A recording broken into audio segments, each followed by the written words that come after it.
সোনারাকে নিয়ে কি জানি বলতেছিলে, একটু বলো। সোনারা ওয়েট করতেছে শোনার জন্য।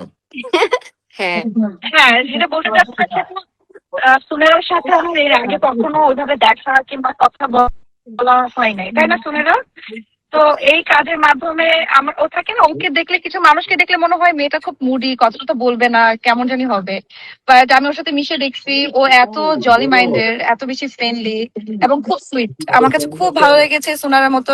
আমার মনে হয় যে মানুষকে দেখে জাজ করা যায় না, বাট ও আসলে অনেক ডিফারেন্ট। তো থ্যাংক ইউ সোনারা, তোমার সাথে কাজ করে খুব ভালো লেগেছে। Thank you so much. আর আমার শেষ করতে চাই সামিরকে বলে, থ্যাংক ইউ। সামিরকে বলতে চাই, সামির এর সাথে এর আগে আমি অনেক কাজ করেছি, বাট তোমার সাথে আমার এই যে কাজটি হলো, সেটা আসলে আমার মনে হয় যে এটা আমাদের জন্য খুব ভালো হয়েছে, রাইট? কারণ দর্শক আমাদেরকে জুটি হিসাবে যেভাবে পছন্দ করছে, তো দর্শকও চায় যে আমরা একসাথে অনেক কাজ করি, এবং অফকোর্স এটা আমরা আমাদের জায়গা থেকে সার্থক। আর ফাহাদকে নিয়ে কিছু বলতে হবে? ফাহাদকে কিছু শুনতে চাও? না না থাক, দরকার কি, তোমরা করো যা করার। এই ফাহাদ সাহেব আজকে খুব ভালো হয়ে গেছে। ও মাই গড, আমি আজকে আমি ইউটিউবের কিছু কমেন্টস দেখছি যে আমার এপিসোডের লাস্টে আমরা একটা রিক্যাপ দেই না, রিক্যাপে তো 2 ভাইয়ের ঝগড়া ছিল। তখন সবাই বলছে 2 ভাইয়ের আবার গঞ্জাম লাগান না, কোনো ঝামেলা করেন না, ঝামেলা করলে এই করবো সেই করবো বলতে। প্লিজ আপনাদের কাছে রিকোয়েস্ট করি এন্ডিংটা খুব সুন্দর ভাবে দেন। তো কালকে আসলে কি হবে আমি জানি না, সব দায়িত্ব সবার। কালকের এপিসোডের দায়িত্ব আমার নাই, এখানে আমার কোনো রেসপন্সিবিলিটি নাই, সবাই সবারটা নিয়ে নিও। কালকের এপিসোডের পরে জামশেদ সাহেবকে হেলমেট পরে ঘুরতে হবে ভাই, আসলে করতে হবে তা। কালকের এপিসোডের জন্য আমার চোখে বসে আছে, আমাকে জাস্ট ফোনে বলে কি আমরা ওয়েট করতে পারছি না, আমাকে একটু বলো। আমরা প্লিজ একটু দেখেন, কষ্ট একটু ওয়েট করেন। সবশেষে সবচেয়ে বড় কথা হচ্ছে সবাই থ্যাঙ্কস দেওয়া উচিত বাংলাদেশের বা প্রবাসী বাঙালি বা সারা পৃথিবীর বাংলাভাষী যারা এই নাটকটা দেখছেন।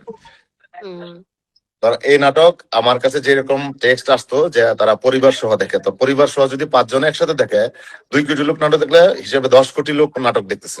ওই এভারেজ করলে 3-4 কোটি লোক এক একটা এপিসোড করে দেখছে। সো এতগুলা মানুষের ভালোবাসা প্রতিটা চরিত্রের প্রতি বা আমাদের প্রতি, এটা যাতে সারা জীবন আমরা রাখতে পারি, সম্মানটা পরবর্তী কাজে বা পার্সোনাল লাইফে, যে কোনো নেক্সট কোনো কাজে, সেটার জন্য মানে একটু সবাই অ্যালার্ট থাকা উচিত। কারণ অডিয়েন্সের যে এক্সপেকটেশন সেটা যাতে ফুলফিল করতে পারি নেক্সট কাজে, সেই দোয়াটা চাই। আর সারা জীবন গ্রেটফুল থাকবো দর্শকের প্রতি, তারা যেভাবে নাটকটারে নিজের জীবনের সাথে মিলিয়ে নিয়েছে। ফেসবুকে বা ইউটিউবে ট্রল করা, মানে স্ক্রল করলে রিলস তোমাদের গল্প, এটা আমাদেরই গল্প ছাড়া আর কিছুই নাই। রিসেন্ট আমি দেখলাম যে বাড়িতে শুট করছিলাম সে বাড়িটা ফাঁকা হয়ে আছে, সেটারও রিলস আমি দেখলাম আজকে। এই বাড়িটা বেশ পপুলার রাজ ভাইয়া, সবাই বাড়ির বলছে এটা আমাদের গল্পের বাড়ি। তো সবচেয়ে মানে থ্যাঙ্কস টু হচ্ছে অডিয়েন্স এই নাটক কানেক্ট না করলে আসলে আজকে আমরা এই জায়গায় থাকতামই না। ট্রু।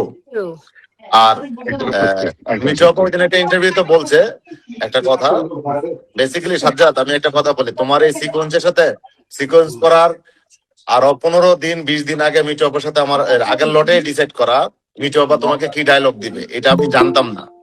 মিঠু আপাকে যখন আমি স্টোরি শোনাচ্ছিলাম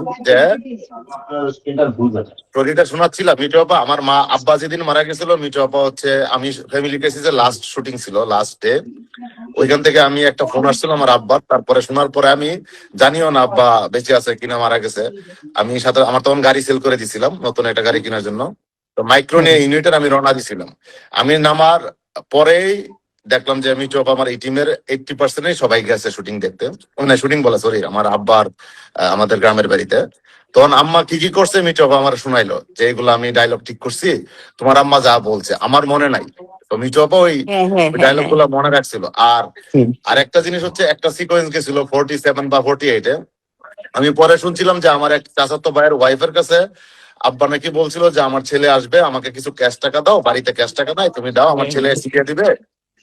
আব্বা তো ঢাকায় থাকতো তখন, হচ্ছে বাড়িতে গেছিল, আর বলছিল মোবাইলের ফ্লেক্স ডিলিট করো। আর তখন উইন্টার ছিল, অনেকগুলো কম্বল কিনো, অনেক আত্মীয় স্বজন আসবে। ওই সিনটা যখন আমি শুট করছিলাম, মিঠু আবার যখন শেয়ার করছিলাম, তখনই মিঠু আবার ডিসাইড করছে যে ওইটা তোমার আম্মার ডায়লগটা আমি দিব, যে আমার সাথী চলে গেছে আমাকে রেখে।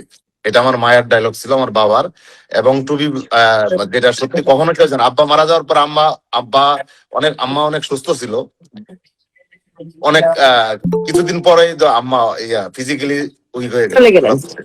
চলে গেল।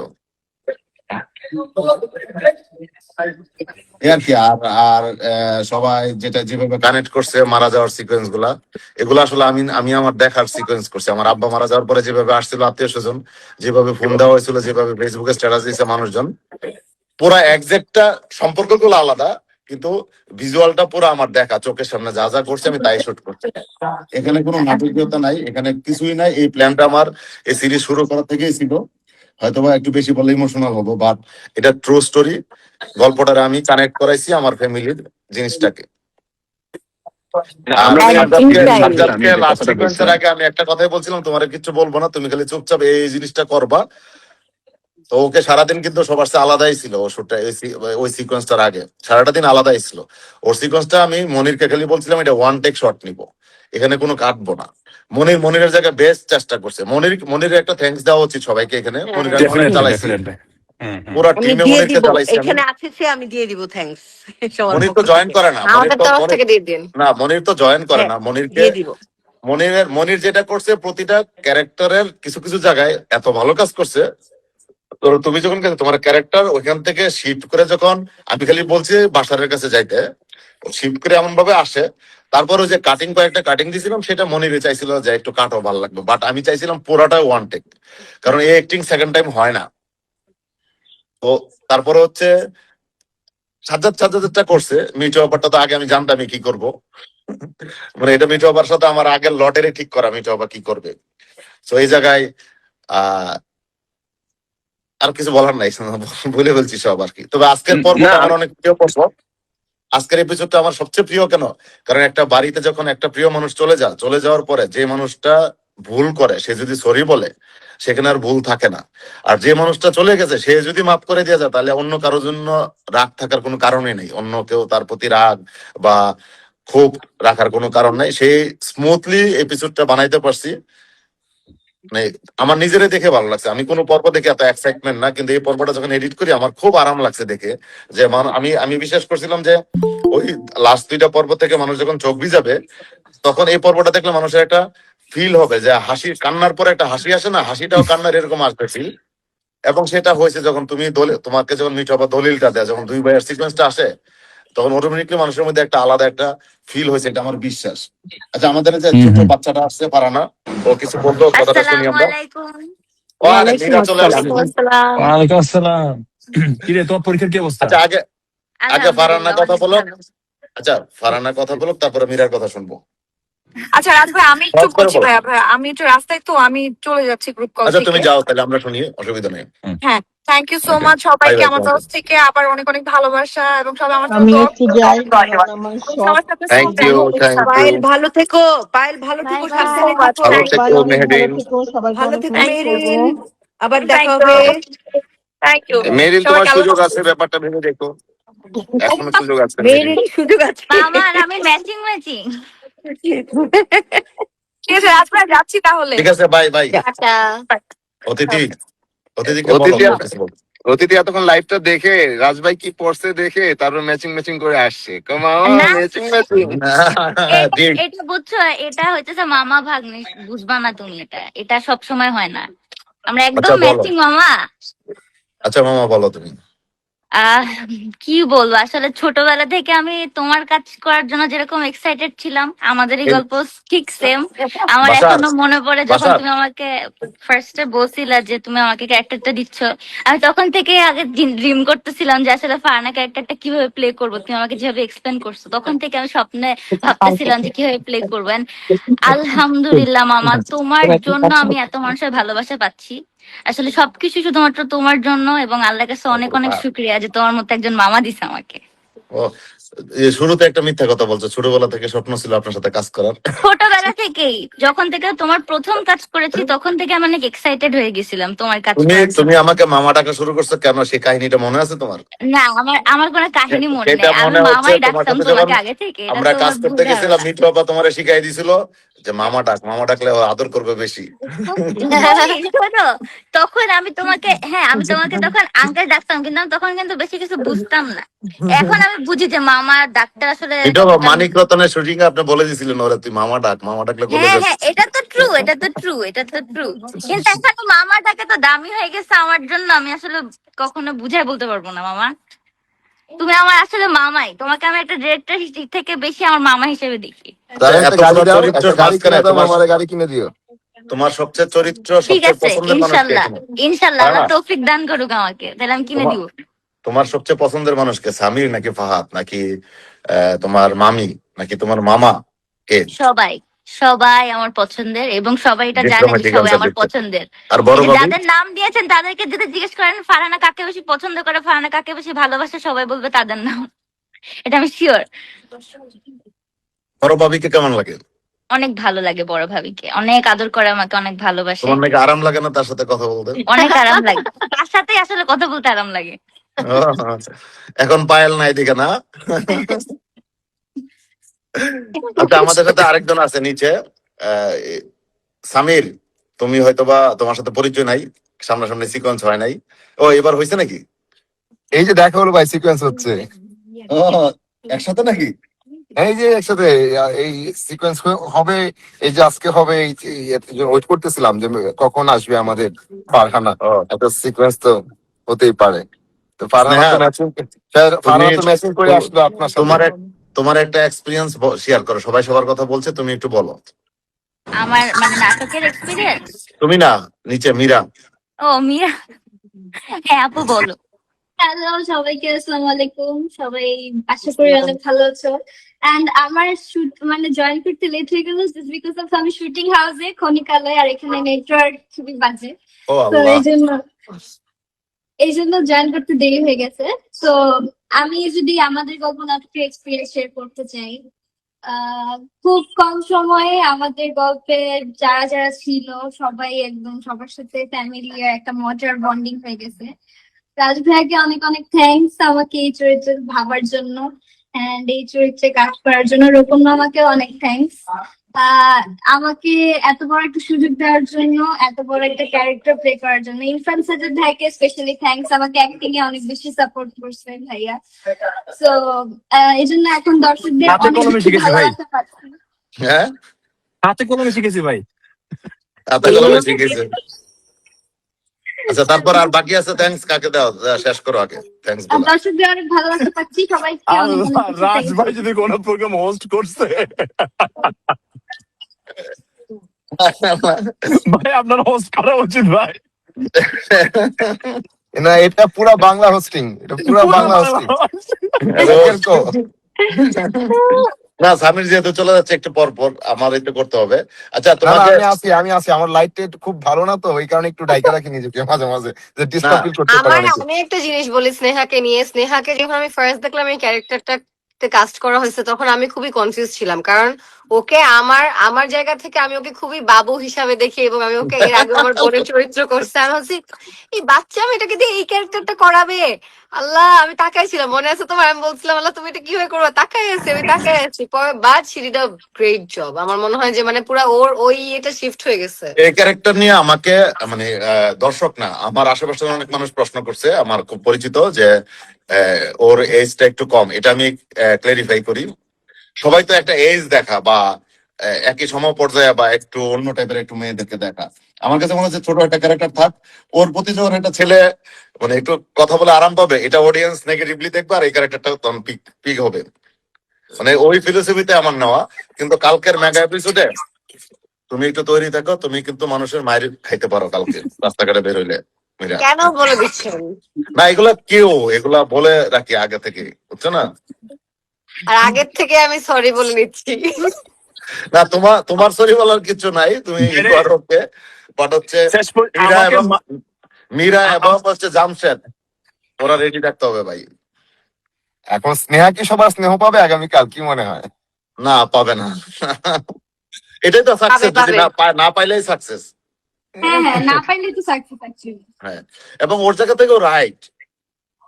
আমি এর আগেও বলছি, আজকেও বলতে চাই সবাইকে, আমার এই চরিত্রের এই সিরিজের প্রতিটা চরিত্র তো ধরুন সবাই আমার আপন, আমি তো বাবা যে হিসাবে যদি বলি সবগুলো আমার সন্তান। সো প্রতিটা চরিত্র আমার প্রিয়, এবং প্রতিটা চরিত্রের বেসিক ফিলোসফি হচ্ছে ওই চরিত্রের জায়গা থেকে ও রাইট।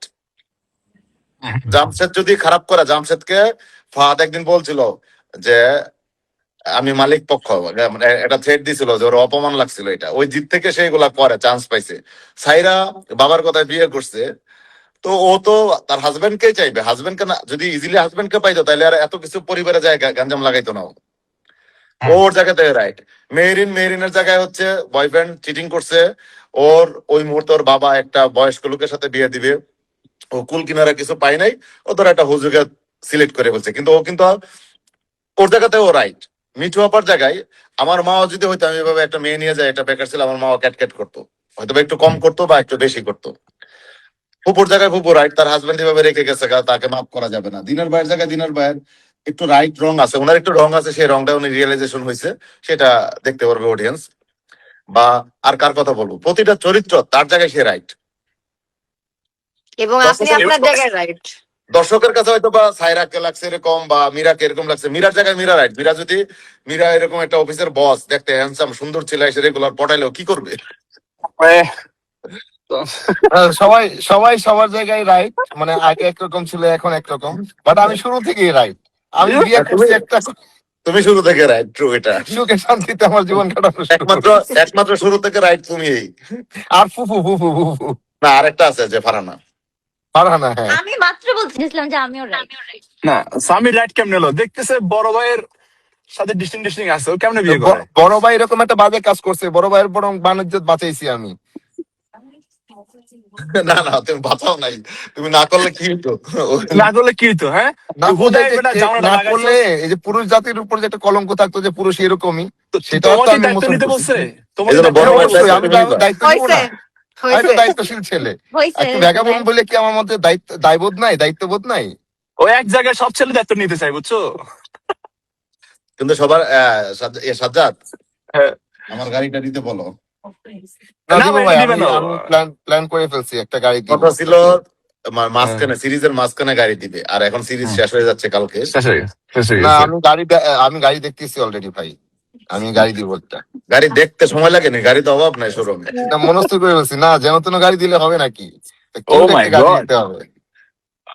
আচ্ছা, আমরা একটা ক্লোজ করে ফেলি, একটা সবাই মিলে একটা সুন্দর একটা কথা বলে ক্লোজ করে ফেলি আজকে, ঠিক আছে? পরিবার থেকেই শুরু, পরিবারই শেষ, শেষ। এটা আমাদেরই গল্প। কালকে পরিবারে শেষ হচ্ছে। ইনশাআল্লাহ। পরিবারের 92 পরিবারের প্রধান পরিবারের প্রধান কর্তা ছিল নাদের ভাই, আমাদের বাবা, কিন্তু এই পুরা টিম এবং সব কিছুর আসলে প্রধান কর্তা হচ্ছে রাজভাই। রাজভাই, আপনি শেষ করে দেন আচ্ছা, আর কি কিছু বলে। একটা মজার কথা বলি, শুধু একটা মজার কথা বলি। উপন্যাস, এটা আমাদেরই গল্প কিংবা আমার অন্যান্য গল্প খুব দেখে, নাটক সে খুব বিচক্ষণ দর্শক। তো সে দেখে বলতো প্রতিদিন এটা সেটা, যাওয়ার পরে কি হইলো না হইলো। তো গল্প হলো সামির, সে রুমে দরজা বন্ধ করে থাকতো, হুট করে সে, তার নাম দেওয়া হয়েছে গুহা মানব, হুট করে দরজা বের করে বের হইতো। কি নিয়ে আলোচনা হচ্ছে, বলছে এটা আমাদেরই গল্প, আরে আম্মা তো এইটা এইটা করে ফাটাই দিচ্ছে। আম্মার তো অভিনয় করতে হয় না, আম্মা তো এরকমই, আল্লাহ আমার চাকরিটা মিলাই দাও, আল্লাহ আমার চাকরিটা মিলাই দাও। তারপরে সেই চাকরিটা পাইছে। বাহ, আলহামদুলিল্লাহ, চাকরিতে হয়েছে। আবারও বলি সবাইকে ধন্যবাদ জয়েন করার জন্য, দর্শকদেরকে ধন্যবাদ যারা আমাদেরকে এত ভালোবাসা, এত আন্তরিকতা দেখাচ্ছেন। সবার প্রতি ভালোবাসা, সারা জীবন দোয়া করবেন যাতে আমরা সুস্থ থাকি, আরো সুন্দর সুন্দর কাজ নিয়ে আপনাদের সামনে আসতে পারি। মীরা, তোমাকে অবশ্যই। থ্যাংক ইউ, তুমি এতক্ষণ অনেক প্রশংসা করছো, তুমিও যে ক্যারেক্টারটা প্লে করছো, তুমি তোমার জায়গায় রাইট। আর মুকিত ভাই, কষ্ট হয় আপনার সাথে কাজ করতে, তারপরেও ভালো লাগে, আপনাকে মিস করি। না না, আপনাকে ভালো লাগে, অরিজিনালি আপনাকে ভালো লাগে মুকিত ভাই, এটা ট্রু। আজকে একটা মিটিং এ আপনার এনে কথা বলছি। কিউট পার্সোনালিটি, ওনাকে অবশ্যই Cute personality. ভালো ভালো না লাগে উপায় নেই। আর সাজ্জাদ, তুমি তোমার জায়গায় বেস্ট। থ্যাংক ইউ ভাইয়া। সোনারার অ্যাক্টিং করতে হয় না, সাজ্জাদের মতো বলতে হয়। সোনারা একটা স্টাইলে কথা বলছে, এটাই ক্যারেক্টার দাঁড়াইছে, এটা সবচেয়ে প্লাস। আর সোনারার প্রশংসা করলে একটু বেশি হয়ে যাবে, সোনারা টাইম মেনটেন করে, শুটিং এর ডিস্টার্ব নাই। এজ এ ডিরেক্টর হিসেবে যদি আমাকে জিজ্ঞেস করা হয় কাজের কমফোর্ট জোন কোনটা, আমি সোনারাকে এক্সাম্পল দিব, ট্রু এটা। হ্যাঁ, আর মিঠু আপা তো, মিঠু আপার নিয়ে কিছু বলার নাই, আমি বলতে চাইও না, বলা দরকারও নাই। মিঠু আপাটা জাতি জানে। পিচ্ছি, ফারানা, একটু ফেসবুক কম ইউজ করতে হবে মামা। হ্যাঁ, পড়াশোনা করে। করতে হবে, পড়াশোনা আমি করতে হবে, পোস্ট আর করি না। অ্যাক্টিংটা ভালো করতে হবে। আর ইনশাল্লাহ। বাসার তুমি আমাকে গাড়িটা দিলে তো দিবে, না দিলেও বলে দিও, আশায় রেখো না প্লিজ। না আমি গাড়ি দিয়ে দিব ভাই, দিয়ে দিব। হ্যাঁ দিয়ে দিব, নাদের বাইকে কিন্তু ধন্যবাদ, রাজের কাছে দিনের একটা বাইকে। প্রশ্ন, হ্যাঁ। তুমি ডে বাই ডে এত শক্তি কই পাও এই গরমের মধ্যে? তুমি একটা রাজকুমারের মতো একটা জায়গায় থাকো, তুমি এই শুটিং এর মধ্যে মা গো মা, কি গরমের মধ্যে কিসের মধ্যে বসে থাকে সে, কেমনি আপু এই আমি একটা কষ্টটা কথা করে? বলি, আমি শুটিং হ্যাঁ, এনজয় করি কখন জান, যখন আমি গল্প বিশ্বাস করি, তার আগ পর্যন্ত আচ্ছা, এনজয় করি না। মাঝখানে অনেক গ্যাপ ট্যাপ হয়েছে না, তখন স্টোরি বিশ্বাস করতাম না বা হ্যাঁ হ্যাঁ বিভিন্ন হ্যাঁ কারণে। আর রিসেন্ট একটা হ্যাঁ সমস্যা আমার, হ্যাঁ আমার টিম না, আমার জোনের মধ্যে না হলে যত ভালো অ্যাক্টরই হোক হয় না আমার, হ্যাঁ এটা একটা হ্যাঁ খারাপ হ্যাঁ লাগে আমার। হ্যাঁ, আচ্ছা আচ্ছা আমার আচ্ছা। খুব মানে আন্তরিকতা থাকতে হয়, সেটা অন্য মিনিং এ না, মনে হচ্ছে যে তারা আপন হুম না হুম বানাইতে পারলে চরিত্রটা আমার দেখতে কষ্ট হয়। রিসেন্ট হুম এটা হুম রিসেন্ট প্রবলেম হচ্ছে, আগে ছিল না এটা। খুব আপন লাগে, আমি যদি একটু মনে হয় যে একটু ও জামালা করতেছে, ডিস্টার্ব করতেছে, একটু লেট করছে বা ইয়ে করছে, তখন আর আরাম লাগে না কাজ করতে, পরে আরাম লাগে। অনেক সময় লাগে ঢুকতে। এই জন্য সুনারের প্রতি গ্রেটফুল। বাসার একটু দেরি করছে মাঝে মাঝে, সাজ্জাদ আসছে টাইমলি, সাজ্জাদ দেরি করে নাই কিন্তু, না সত্যি যেটা বলতেছি, ফিনিশিং দেওয়ার আগে এটা বলতে হবে তো। পায়েল হচ্ছে প্রতিদিন লেট করছে পুরা সিরিজে, পায়েল থাকলে ভালো হতো। আমি এই কথা প্রথম আলোর ছুটির দিনে ওরা নিয়ে একটা লিখতে দিছে, যে যারা মেরিল পায় আর কি মেয়েকে, তো এই কথাটা লিখতে চাইছিলাম, পরে চিন্তা করলাম যা লিখবো না, থাক ঠিক আছে। সবাই ভালো থাকুক। এটা মানুষ জানলে এটা নিয়ে মজা করবে, ফান করবে, এবং ফান করার জন্য এই কথাগুলো বলা, কেউ সিরিয়াসলি নেবেন না। ইয়েস। আর মুকিত দিন ভাই কি শেষে বলবো, আমরা, মুকিত ভাই আপনি, we love you. yes, we love you and we love you Raj bhai. Thank you so much We love you, again and Raj bhai. again. সবাইকে লাভ ইউ অনেক রাজ অনেক ভাই, ভালোবাসা। সবাইকে অনেক ভাই, অনেক আজকের ভালোবাসা মতো ভাই, সবাইকে। খোদা হাফেজ। কালকে খোদা সবাই হাফেজ। দুপুর বিকাল 3টায় মেগা এপিসোডটা দেখার জন্য অনুরোধ রইলো, দেখে জানাবেন কেমন Yes. হয়েছে, কেমন আর আমাদের সবার গেট টুগেদারটা প্ল্যান করে জানান তাড়াতাড়ি। এটা ঈদের পরে ডেট করে, যে হ্যাঁ, সাজ্জাদের দায়িত্ব আমি দিয়েছি, দেখা 5 করতে তারিখের চাই। পরে ডেট হুম। করবো, আমরা গেট টুগেদার করবো, সাকসেস পার্টি করবো একটা আমরা সবাই মিলে।